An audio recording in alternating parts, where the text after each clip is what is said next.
Ça dépend des artistes. Je pense que déjà les artistes peuvent toucher un cœur et un autre cœur, même s'ils sont tous deux français. Donc l'art, c'est un mystère. Nous avons essayé au début d'avancer et de penser que peut-être cet artiste peut être plus adapté à la Chine ou à la France ou à l'Italie ou même dans les foires d'art contemporain qu'on fait, que ce soit à Art Basel en Suisse ou Art Basel à Hong Kong ou Art Basel à Miami. On n'arrive pas à réfléchir parce qu'on se trompe de dire je vais porter cet artiste parce que là-bas ça va mieux fonctionner. Chaque fois qu'on a fait cette opération, on s'est rendu compte qu'on se trompe. Et donc on a décidé finalement de se faire plaisir, donc de faire des stands ou faire des expositions à Pékin, en Italie ou en France qui nous plaisent, sans trop penser qui sera le visiteur. Donc on se laisse la surprise et on laisse la surprise aux autres. De toute façon, quand on calcule trop, on se trompe. Par rapport à la Chine, ça va être... je vais raconter une petite histoire qui est un peu sympathique dans notre naïveté.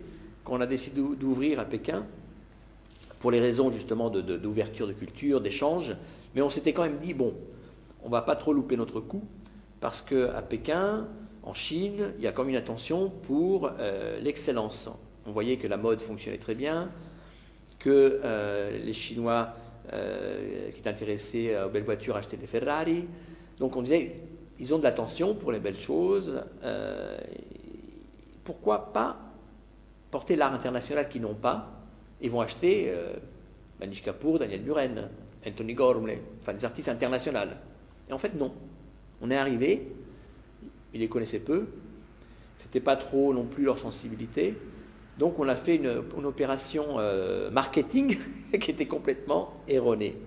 Mais par contre, une chose qui s'est passée d'une façon inattendue, c'est que notre chiffre d'affaires, pendant que dans le travail qu'on a fait depuis des années, la galerie elle a ouvert maintenant il y a pratiquement 25 ans, on faisait 10% plus, 15% plus de chiffre d'affaires par an, grâce au travail et tout. Avec l'ouverture en Chine, 40% en plus. Donc il y a eu un effet de communication globale.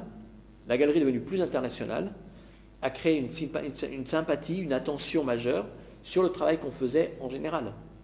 Donc l'instinct ou des fois de faire des choses par passion fait que on reçoit des cadeaux inattendus qui sont totalement différents de ce qu'on pense en stratégie. Et aussi, c'est une place où il y a beaucoup de gens qui vont maintenant en Chine, qui ne sont jamais passés par l'Italie, et ils viennent en Italie parce qu'ils sont passés par la Chine. Par sympathie, ah j'étais à Pékin dans votre galerie, donc tous ceux qui sont intéressés à l'art contemporain qui vont en Chine passent par la galerie.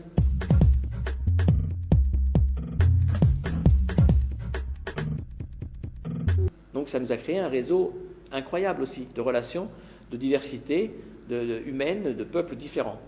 Donc ça a été un choix fantastique, mais pas calculé. Piacere tutto mio. Et vi invito ero partito in italiano. Je vous invite en tout cas à venir à San Gimignano, le Moulin, voici le Châtel, à Pékin, voir les expositions et voir toutes les expositions partout. Merci encore. À vous.